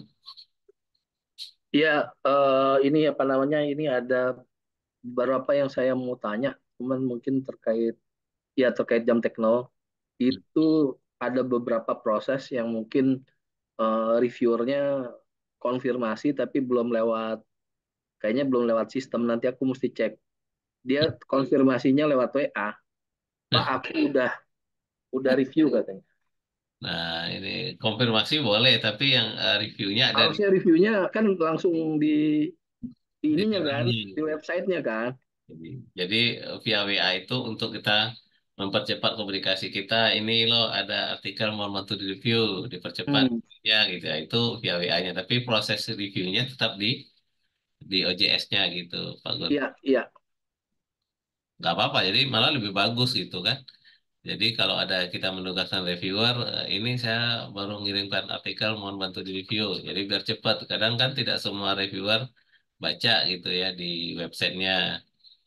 Jadi itu cara-cara kita di apa ya di editor bagaimana minta tolong ya ke reviewer agar cepat mereview gitu. Apalagi kita sudah di deadline-deadline ya. Oke, itu aja Pak Gun. Ya udah. Cukup kita ke Pak Zulis. Kita jangan lama-lama nih, udah jam 1 jam juga ternyata saya ngomong tadi ya. Oke. Mungkin sedikit tambahan apa kemarin informasi Pak, mungkin bukan informasi ya, kayak kemarin kan disuruh ngecek-ngecek link-link yang tertaut pada kayak Garuda, terus apa indeksasinya juga, Hmm. terus soalnya kemarin saya sempat lupa juga, baru-baru kemarin saya perbaiki kayak apa namanya indeks apa sorry link apa ISSN Hmm. itu kan dulu kemarin di LIPI ternyata pindah ke BRIN, baru Nah, saya pindah lagi, terus Garuda linknya masih restricted, restricted. Akhirnya saya pindah ke Kemendikbud. Apa jadi kayak gitu-gitu mungkin sempat sempat nggak ngecek saya, untung untung belum belum dinilai sehingga saya pindah ganti linknya. nah, itu juga Bapak Ibu perhatikan di website kita itu nanti ada di indexing gitu ya. Begitu diklik pastikan jalan memang indexingnya. Apalagi tadi sekarang itu waktu daftar ISN-nya masih di LIPI, sekarang sudah pindah BRIN. Ternyata linknya tidak kita ubah ya. Ya Eh, itu Harus kita ubah. agak miss kadang-kadang lupa, soalnya Indonesia Raya ini kan suka pindah-pindah. Ya, sekarang ISN-nya ada di BRIN ya. Tapi kalau sudah ke Scopus, tapi kita pakai portalnya ISN gitu loh Pak. Jadi yang paling bagus itu nanti rujukannya adalah ke portal issn.org-nya gitu. Yang apa di tingkat internasional ya. Jadi linknya harus ke situ. Kemudian juga nanti kan menyebutkan penerbitnya adalah jurusan Bapak Ibu ya, atau nyebut penerbitnya ISAS itu. Pastikan ada link ke ISAS-nya. Jadi ISAS-nya itu begitu diklik ada terbuka websitenya ISAS gitu. Nah itu juga seperti itu di IAI juga Pak Gun seperti itu. Kalau penerbitnya IAI pastikan penerbitnya betul-betul bisa diklik. Itu jadi catatan juga Bapak Ibu, karena waktu kita juga ke penerbit kita adalah asosiasi profesi, begitu dilihat linknya nggak ada gitu. Asesor nggak mau cari-cari di Google apa ISAS itu apa, nggak mau saya cari kalau nggak kita tuliskan linknya gitu. Jadi kita bagaimana memanjakan asesor itu agar data yang kita berikan itu betul-betul menunjang untuk penilaian akreditasi kita.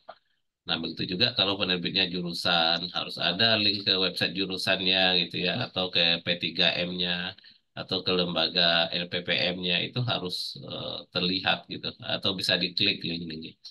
Jadi untuk indexing, pastikan diklik. Jadi link-link yang ada itu pastikan aktif semuanya, Pak Zuris ya. Iya, Dicek-cek lagi semuanya, karena nanti sama link yang Scopus Pak, di Scopus atau Sintanya itu juga kemarin iya, sempat disinggung juga. salah gitu ya. Harus ngelink, harus ada tautannya. Iya, oke. Ada yang tidak ada tautannya gitu. Nggak apa, kadang linknya itu juga apa namanya, tidak apa ya, tidak valid gitu loh Pak Zuli, Valid ya. tidak Iya betul. valid. Biasanya kita assessor tuh ngeceknya acak sih. Ngeceknya acak. Jadi silakan nanti ke Bapak Ibu untuk secara bertahap ya memperbaiki tampilan-tampilan di websitenya sehingga betul-betul layak lah untuk kita ajukan untuk akreditasi. Oh iya Pak, saya mau nanya, eh di mana apakah diperbolehkan Pak, misalnya kan misalnya kita udah siap papernya 6 paper, Hmm. diter, eh, tapi sebelum misalnya terbitnya Agustus dan Desember gitu ya. Tapi Hmm. sebelum Agustus itu kita udah ready gitu. Apakah bisa di rilis dulu atau bagaimana? Apakah akan nunggu Agustusnya atau eh, gimana? Atau gimana ya? Apakah eh, boleh seperti itu gitu atau bagaimana? Ya, jadi artikel yang bagus itu memang kalau sudah layak publish kita publish ya. Jadi kalau seandainya jurnal Pak Julis itu nanti terbit di Agustus, namun sekarang sudah ada artikelnya, kita sudah boleh publish. Namanya isu in progress. Jadi artikelnya sudah siap, sudah lengkap ya. Ada nomornya dan sebagainya, namanya isu in progress. Tinggal dilengkapi sampai nanti di bulan Agustus baru publish resmi. Tapi kalau seandainya Pak Zuris ingin itu catatannya artikelnya sudah selesai review ya Pak Zuris, ya. Sudah selesai review, Ah, sudah sudah ada nomornya, semua sudah lengkap ya. Memang sudah layak untuk dirujuk. Tapi kalau seandainya ingin publish juga, dia sudah nyatakan diterima, tapi belum lengkap. Jadi kita boleh mempublish judulnya saja, namanya artikel in press. Jadi di oh, judulnya saja. judul sama abstraknya, Oh, namanya artikel in press. Tapi kalau isu in progress itu artikelnya sudah lengkap. Jadi kalau saran saya sih bagusnya artikel in progress atau isu in progress. Namanya hampir sama sih Pak Zuris pakai yang mana gitu ya. Ada artikel in press atau isu in progress. Kalau isu in progress itu artikel sudah lengkap, sudah layak dan sudah bisa disitasi orang. Tapi namanya masih isu in progress. Jadi contohnya di jurnal. Jurnal saya juga seperti itu, tapi seharusnya terbitnya di bulan eh, sebentar. Saya share screen ya, sebentar. Share screen.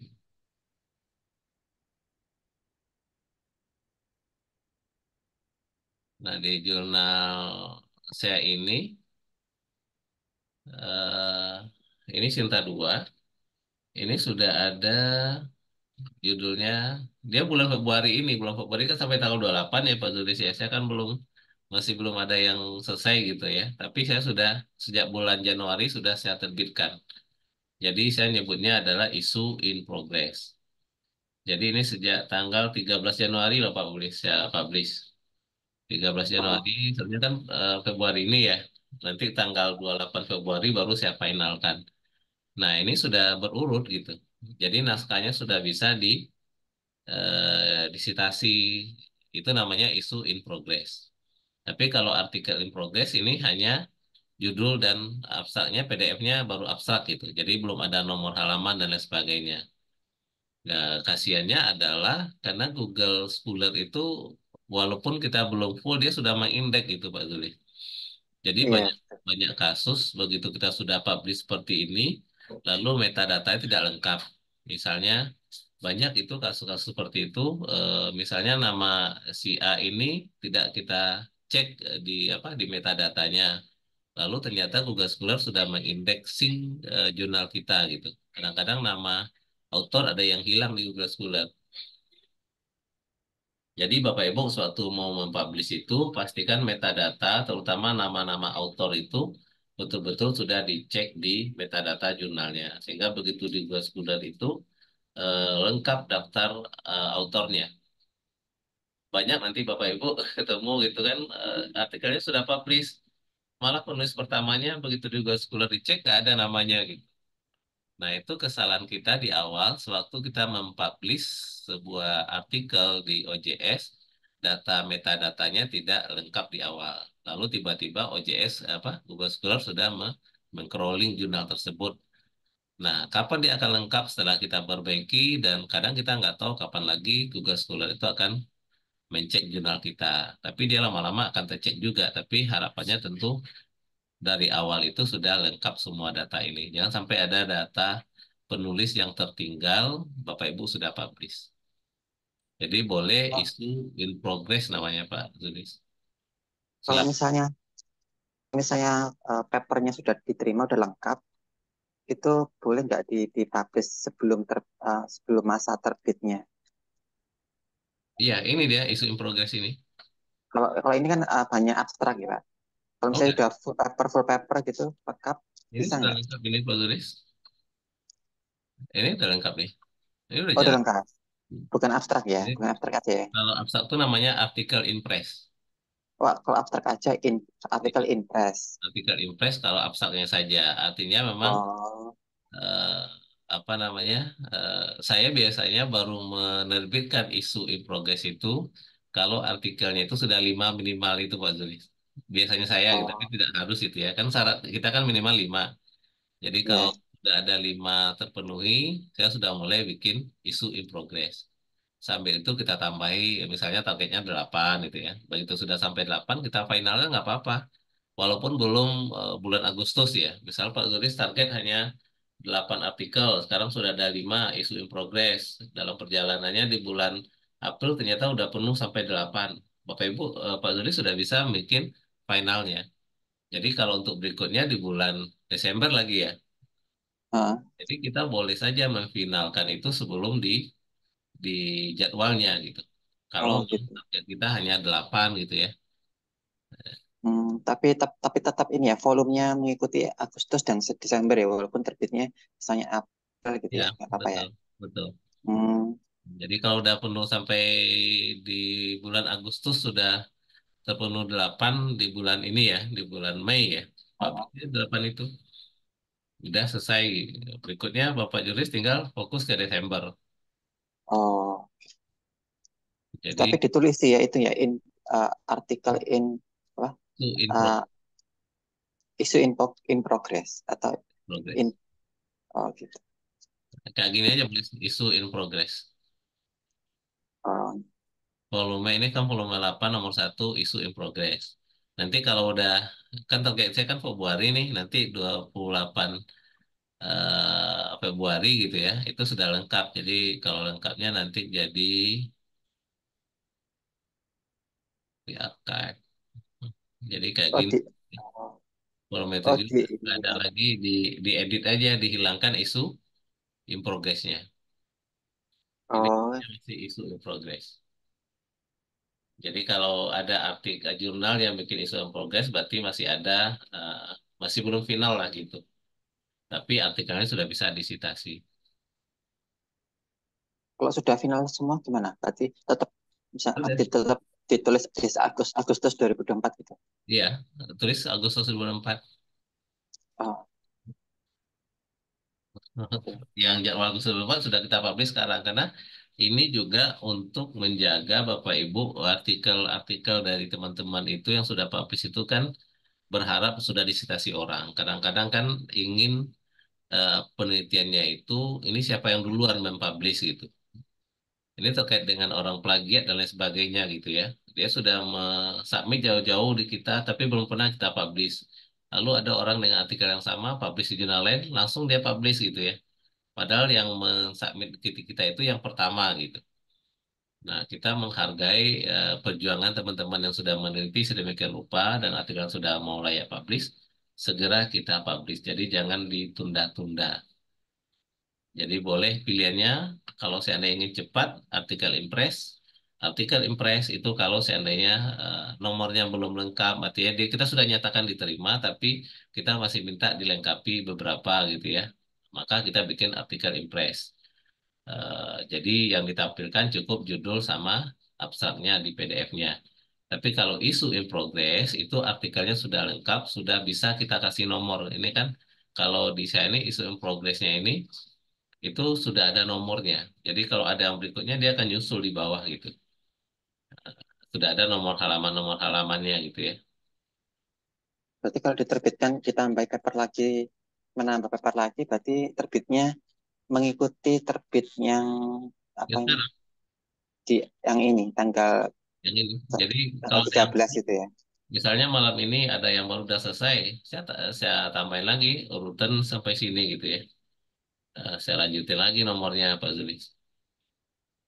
Oh, Sampai kuota saya terpenuhi di bulan Februari ini. Jadi kalau seandainya sebelum tanggal 28 sudah terpenuhi kuotanya, saya akan publish. Jadi saya lengkapi versi lengkapnya. Jadi kalau sudah publish nanti saya akan tampilkan secara lengkap sesuai dengan apa ya daftar isinya, eh, apa namanya, eh, ya daftar isi kata pengantar dan lain sebagainya kayak gini Pak Zuri. Oh ya, Jadi untuk kalau tanggalnya mengikuti tanggal terbit sebelumnya atau diedit yang terbaru. tanggalnya biarin aja kita yang rubah-rubah gitu, Oh, biarin aja. biarin aja. Gitu. Nah kalau sudah muncul lengkap seperti sini, nah ini Bapak Ibu boleh lihat ini jurnal Resti ini versi lengkapnya gitu, volume 7 nomor 6 sudah mulai muncul covernya. Kalau belum muncul cover berarti masih belum ini Pak Zuli, masih artikel in progress.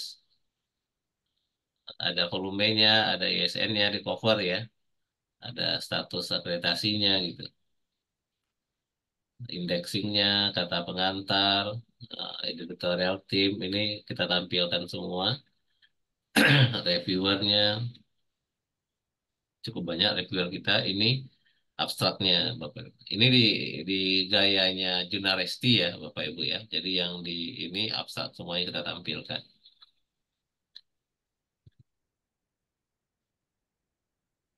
Nah, ini di apa? Ini biasanya digunakan oleh teman-teman yang untuk naik pangkat ya. Kalau untuk artikel lengkapnya ada di website, tinggal di download. Kalau sudah lengkap, walaupun ini belum 28 Februari, saya sudah bisa publish Pak Zulis agar saya fokus ke edisi berikutnya. Jadi Pak Zulis kalau sudah lengkap untuk edisi Agustus sekarang, publish lengkap saja. Jadi kalau ada yang baru, next untuk tanggal berikutnya. Hmm, Jadi boleh. bisa. Jadi jangan ditunggu sampai Agustus Pak Zulis, kasihan yang punya artikelnya gitu. Oh ya, saya kira itu harus terbit sesuai dengan jadwal. Nah, kasihan kasihan yang punya artikelnya gitu ya. Karena waktu saya S3 itu seperti itu Pak Zuri, siapa yang dulu publish itu. Karena nanti ada artikel yang sama, ini kan ditanya siapa yang duluan publish ya. Nanti kita eh, dikira plagiarism. Ya kan? Pak Zulis dia sudah publish, sudah diterima di bulan Februari ini. Lalu Pak publish, di publish di Agustus gitu ya. Lalu ada yang bikin artikel yang sama, sudah publish. Lalu nanti dianggap artikel dia adalah plagiarism. Karena dia terakhir publish gitu ya, karena kalau sama gitu ya, kalau ada unsur-unsur plagiarismnya, jadi dia jadi tersangkanya padahal dia di yang pertama gitu ya menulis artikel itu gitu. Jadi segerakan aja Pak Zulis, jangan lama-lama gitu dibikin eh, artikel in progress atau nama isu in progress, boleh Pak Zulis ngasih nama apa ya. Kalau intinya itu kalau artikel impress itu baru judul sama abstrak PDF-nya, artikel masih dalam penyiapan lah gitu ya. Kalau artikel in progress atau isu in progress, berarti artikel sudah lengkap full, memang sudah layak untuk publish. Oke, Ya, seperti siap, itu. siap. Oke, cukup Pak Zulis. Ya, cukup Pak. Terima kasih. Pak Nizar masih ada, Pak Basuki. Kita udah sampai jam 9 ya. Udah. Ah, Prof, ini ada Prof Ratna nih. Prof cukup Ratna, Pak Epi. cukup ya. Heeh. Ini sambil ini injury time nilai BKP Oke, tanggal 14. semangat. Prof Ratna masih ada? Pak Gunawan udah sehat tuh Pak GPU. Lumayan. Sudah. Alhamdulillah. Ya jangan capek-capek Pak. Oh, nggak ada lagi, Pak Basuki nggak ada. Pak Basuki masih ada nggak nih? Tidak ada. Pak Adi, cukup Pak Adi? Cukup ya, Pak Bu Anda juga cukup, Prof. Rana. Cukup, Pak. Terima kasih banyak. Ya, masih, kita masih banyak belajar ya. Oke, jadi memang kegiatan kita ini internal ini sebenarnya internal ISAS waktu itu ya, karena memang teman-teman akan segera melakukan akreditasi ya. Jadi memang ini terbatas Bapak Ibu, tidak semua kita undang sebenarnya, hanya teman-teman. Ini Alhamdulillah Bapak Ibu mau berkenan hadir ya dalam kegiatan kita ini. Terima kasih banyak. Mudah-mudahan apa namanya sharing kita ini menambah, judulnya refreshing Bapak Ibu. Jadi makanya tidak terlalu detail sebenarnya, hanya Refreshing gimana tuh Pak Epi? refreshing ingatan gitu Pak. Refreshing ingatan karena kan sudah berapa kali nih yang terkait dengan akreditasi-akreditasi ini. Jadi kita mengulang-ulang sebenarnya gitu ya. Apa yang telah dilakukan, mengingat-ingat kembali gitu. Jadi mudah-mudahan ada beberapa peningkatan-peningkatan. Jadi setiap saat kita belajar-belajar. Saya juga seperti itu. Ada yang baru, lalu saya terapkan di jurnal saya. Ada ketemu yang baru, saya terapkan gitu. Jadi kita belajar terus-menerus sehingga sesuai dengan yang kita harapkan. Dan tentu nanti target-target yang kita apa rencanakan itu tercapai ya. Jadi walaupun nanti sekarang masih tertati-tati, Bapak Ibu, memang seperti itulah di awal kita ngelola jurnal gitu ya. Sangat apa? Sangat butuh kepada komitmen dan konsisten kita. Dan ini Pak Saiful sudah merasakan, Pak Zulis sudah. Jadi ini tantangan kita, Bapak Ibu, para pejuang-pejuang jurnal yang kata orang-orang gila-gila semua gitu ya. Orang sibuk dengan yang lain, kita sibuk ngurus orang gitu, bukan ngurus ngurus artikel kita, malah ngurus artikel orang gitu. Mudah-mudahan ini jadi amal ibadah bagi kita. Terima kasih banyak, Bapak Ibu. Sekali lagi saya ucapkan terima kasih banyak. Mohon maaf kalau ada yang salah-salah. Kita tetap bisa saling komunikasi. Kalau ada yang tanya apa namanya diskusi-diskusi, kita tetap masih bisa berdiskusi. Cuman Bu Anda ya, kita grupnya cukup banyak kok Bu Anda ya terkait dengan jurnal ini ya. Jadi boleh gabung di grup WA mana saja. Pak Adi juga pasti sudah punya banyak grup-grup ya, jadi silakan bertanya, diskusi dengan banyak orang sehingga kita semakin banyak apa namanya pemahaman kita terkait dengan jurnal gitu ya. Hmm. Oke Bapak Ibu, demikian mungkin pertemuan kita. Saya tutup dengan ucapan Assalamualaikum warahmatullahi wabarakatuh. Waalaikumsalam Waalaikumsalam warahmatullahi Waalaikumsalam wabarakatuh. warahmatullahi wabarakatuh.